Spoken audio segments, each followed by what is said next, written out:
जो खरा सिग्मा व्यक्ती असतात ना, त्यांचं कॉम्पिटिशन इतर कोणासोबत नसते. त्यांचं कॉम्पिटिशन स्वतःशीच असते. कारण त्यांना माहीत आहे, माझ्या व्यतिरिक्त कोणीही चांगला नाही. हा त्याचा घमंड नसते, पण लोक त्यांना घमंडी समजतात. त्यांच्यात इगो आहे असं समजतात. पण हा त्यांच्या सबकॉन्शियस ब्रेनची ट्रेनिंग असते. त्यांचा मेंदू तसा प्रोग्रॅमिंग केलेला असते.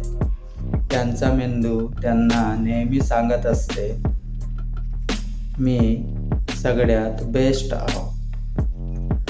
त्यांचा उद्देश इतरांना हरवण्यासाठी नसते.